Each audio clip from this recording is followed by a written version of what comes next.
नूर Khan airbase के अंदर America ने टेक ओवर कर लिया है इनके न्यूक्लियर एसेट्स को, यानी ऑलमोस्ट 5 to 6 years अमेरिका का ये परमानेंट बेस हुआ करता था। अमेरिकी मुहाफिज ने या मरीन ने पिस्तौल निकाल लिया, सर पे पिस्तौल तान लिया कि आपको इस बात का कोई इख्तियार नहीं है, यू आर नॉट ऑथराइज्ड। जो भी आता था इनको पाकिस्तानीज़ को हाथ भी लगाना अलाउड नहीं था। उनसे सोशल मीडिया पर एक ऐसी खबर ने तहलका मचा रखा है जो सुनने में किसी हॉलीवुड थ्रिलर फिल्म की स्क्रिप्ट जैसी लगती है कि पाकिस्तान इज फॉर सेल और यूएसए ने ऑफर कर दिया है पाकिस्तान को बाई करने के लिए है और विदेशी विमान पाकिस्तान में इस आपदा को नियंत्रित करने के लिए उतर रहे हैं। लेकिन क्या यह सच है कि नूर खान बेस पे जितने भी अमेरिकी तैयारे इब्तिदा में आते जाते थे, अब मालूम नहीं होता था कि उनके पास कार्गो क्या है, उन जहाज़ों में है क्या। जय हिंद दोस्तों, भारत एंड बियॉन्ड न्यूज़ में आप सभी का स्वागत है। तो दोस्तों, पाकिस्तान के एक जर्नलिस्ट इम्तियाज गुल ने एक बड़ा दावा किया है जो कि अभी सोशल मीडिया में काफ़ी ज़्यादा वायरल हो रहा है। इनका ये दावा नूर खान एयरबेस को लेकर है। भारत और पाकिस्तान के जंग के बाद से ही नूर खान एयरबेस काफ़ी ज़्यादा चर्चा में चल रहा है और इसकी वजह यह है कि भारत ने रावलपिंडी शहर में स्थित पाकिस्तान के सैन्य ठिकाने पर ऑपरेशन सिंदूर के तहत हमला किया था, जिसमें कि इस पाकिस्तान के नूर खान एयरबेस में काफ़ी ज़्यादा नुकसान हुआ था। लेकिन अब पाकिस्तान के एक जर्नलिस्ट इम्तियाज गुल ने एक दावा किया है पर कि उनका कहना है कि पाकिस्तान में स्थित नूर खान एयरबेस पर पाकिस्तान नहीं बल्कि अमेरिका का ठिकाना है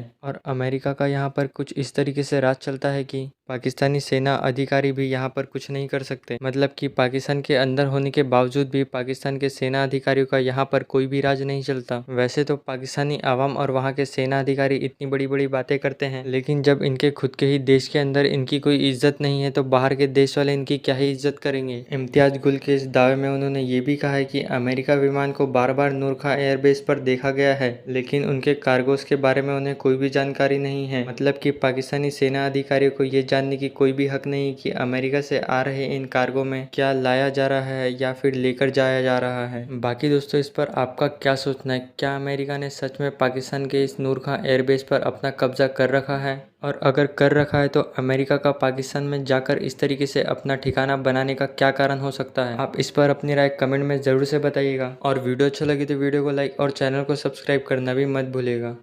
कि नूर खान बेस पे जितने भी अमेरिकी तैयारे इब्तिदा में आते जाते थे, अब मालूम नहीं होता था कि उनके पास कार्गो क्या है, उन जहाज़ों में है क्या। वो पाबंद थे इस बात के कि जो भी चीज़ वो लेके आएंगे वजारत खारजा को और वजारत दिफा को वो ज़रूर मुत्तले करेंगे कि इसमें है क्या। लेकिन जनाब वो उन ये समझ बैठे थे कि शायद नूर खान बेस उन्हीं का हो गया है, मुकम्मल तौर पे उनकी निगरानी में है। और यही वजह थी कि एक मरतबा एक हमारे एयरफोर्स के अफसरान ने कुछ पूछने की कोशिश की वहाँ पे जो अमेरिकी मरीन थे, जब सामान जहाज़ों से उतर रहा था तो उनको कुछ शक हुआ। जब शक हुआ तो उन्होंने पूछा कि है क्या, तो उसने कहा कि सॉरी हम आपको ये नहीं बता सकते, तो हमारा अमेरिका का सामान है। तो जब हमारे अफसरान ने थोड़ी सी मुजामत की तो अमेरिकी मुहाफिज ने या मरीन ने पिस्तौल निकाल लिया, सर पे पिस्तौल तान लिया कि आपको इस बात का कोई इख्तियार नहीं है, यू आर नॉट ऑथराइज्ड। कि पाकिस्तान इज फॉर सेल और यूएसए ने ऑफर कर दिया है पाकिस्तान को बाई करने के लिए। ये क्यों बोल रहा हूं वो आज जाकर वीडियो देख लीजिए, मैंने क्यों बोला था। अब 2-3 न्यूज और पाकिस्तान से आ गई हैं और सारी की सारी स्टार्टलिंग न्यूज हैं। सबसे पहले तो ब्रेकिंग न्यूज है, एक इस्लामाबाद से और दूसरी कराची से। युद्ध को रुके अभी 25 दिन से ज्यादा हो गया है, अभी भी कराची में आज एक दिन में 3 छोटे छोटे झटके यानी कि अर्थक्वेक्स आए हैं। अब ये क्यों हो रहा है बाद में बात करेंगे, लवीना जी साथ में हैं। दूसरा, ये 13th अर्थक्वेक है एक महीने में और दूसरा अर्थक्वेक आ गया इस्लामाबाद के अंदर, जहां पर नूर खान एयरबेस के अंदर अमेरिका ने टेक ओवर कर लिया है इनके न्यूक्लियर एसेट्स को, यानी कि जो ये न्यूक्लियर बम हमारे पास पाव पाव के हैं जो हमें धमकियां देते थे, आज यूएसए ने कंट्रोल कर लिया उस स्ट्रेटेजिक एयरबेसिस को भी और न्यूक्लियर वेपन्स को भी।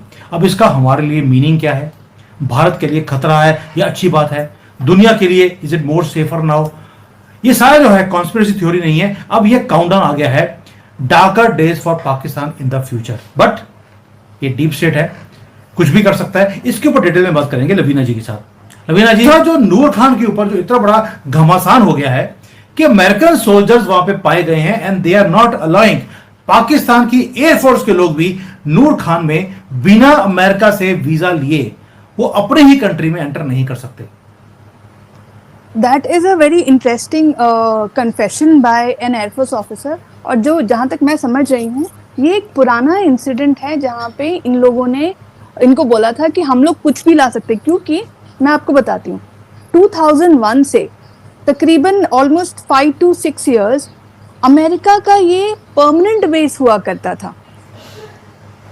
नूर खान जो बेस है, वाई 2001 ये इनके जो अटैक्स हुए थे 9/11, उसके बाद उन्होंने वॉर ऑफ टेरर डिक्लेयर की थी और इनकी सोल्जर्स आ गए थे अफगानिस्तान में। तो इनका बागराम बेस जो अफगानिस्तान में है और पाकिस्तान में नूर खान बेस, ये दोनों परमानेंट बेस हो गए थे। तो नूर खान बेस में ऑब्वियसली जो भी आता था इनको पाकिस्तानीज को हाथ भी लगाना अलाउड नहीं था। और उस टाइम पे अमेरिकन्स जैसे इनको पाकिस्तानीज को ट्रीट करते थे ना, मैं आपको एक एग्जांपल देती हूँ। I am not sure if many have heard about this incident. ये है 2011 या 2012 का, जब एक CIA operator who was ex army, US army, वो पाकिस्तान के अंदर था। वो प्राइवेट मिलिट्री कॉन्ट्रैक्टर बन के गया था, CIA ऑपरेटर था, लेकिन उसके ऊपर अटैक हुआ कि क्या हुआ, ऑफिशियली कहते हैं कि उसको रॉब करने की कोशिश की लाहौर में, और उसने अपना गन उठाया, 2 पाकिस्तानियों को वहीं पे मार डाला। उसके बाद एक तीसरा उसकी और कार लेके आया, शायद उसके ऊपर असैसिनेशन अटेम्प्ट हो रहा था, वो भी मर गया। तो 3 पाकिस्तानी मरे, 1 अमेरिकन के हाथ। ठीक है, इस बंदे को इन्होंने अरेस्ट किया, ये लोग कुछ नहीं कर पाए और उसको वापस अमेरिका भेजना पड़ा, क्योंकि इनकी औकात नहीं है अमेरिका के अगेंस्ट कुछ भी पूछो। अभी भी हम लोग जब ऑपरेशन सिंदूर हुआ था, क्यों ट्रम्प चौंक गए थे? ट्रम्प इसलिए नहीं चौंके थे कि हम लोग अटैक कर रहे हैं पाकिस्तान पे। नूर खान बेस पे जो अटैक हुआ है, Nur Khan base is the nerve centre. Nur Khan base जो है इनका इस्लामाबाद, इनका नर्व सेंटर है। वहाँ से इनकी सारी VIP स्क्वाड्रन वहाँ से उड़ती है। वहाँ पे इनका स्ट्रैटेजिक प्लान डिवीजन है, यानी SPD कहते हैं उसको। वो इनका न्यूक्लियर आर्सेनल देखता है। तो हमने ना सिर्फ किराना हिल्स पे अटैक किया था, हमने इनके SPD यानी इनके नर्व सेंटर पे जो इनकी न्यूक्लियर आर्सेनल कंट्रोल करती है, उसके ऊपर अटैक किया था। ट्रम्प चौंक गए थे और इसीलिए इमीडिएटली अमेरिकन्स ने इंडिया को कांटेक्ट किया। इंडिया ने बोला कि हम तब तक नहीं पीछे हटेंगे जब तक ये ऑफिशियली पाकिस्तान से रिक्वेस्ट नहीं आए कि सीज़फायर स्टॉपेज ऑफ फायर हो। तो फिर अमेरिका ने बोला ये नहीं हो सकता, तुम नूर खान बेस को भी इन लोगों ने उड़ा दिया है। अब पाकिस्तान को उन्होंने फिर प्रेशराइज किया, उनके DGO में उन्होंने अप्रोच किया। पॉइंट इज अमेरिका में भी वो शॉक वेव इसलिए फील हुआ था क्योंकि नूर खान बेस, इसकी मल्टीपल रीजंस हैं। नूर खान इनका, जैसे मैंने कहा, यहाँ पे VIP स्क्वाड्रन सारी बैठी हुई हैं, यहाँ पे इनकी C-130 बैठी हुई है, यहाँ पे इनकी टैंक जो रिफ्यूलर्स होते हैं, बड़ी एयरक्राफ्ट्स, जैसे हमने कल रशिया में देखा, वो तो स्ट्रैटेजिक बॉम्बर्स थे। मैं मतलब है ऐसी बड़ी रिफ्यूलर्स यहाँ पे बैठी हैं। उसके अलावा ये this is one of the oldest bases in Pakistan. इसको आप ब्रिटिश जो एयरफोर्स हुआ करती थी, जिसको रॉयल एयरफोर्स कहते हैं, उन्होंने World War II में यूज़ किया है। तो ये मतलब ये वेस्टर्नर्स का तब से बेस रहा है Nur Khan base. So you can imagine. और नूर खान बेस के आसपास ये जो एरिया है ना, आप देखो POJK के बाद इस साइड जहाँ पे पाकिस्तान का जो एरिया है, यहाँ पे इनकी न्यूक्लियर एनरिचमेंट प्लांट्स हैं, यहाँ पे इनकी न्यूक्लियर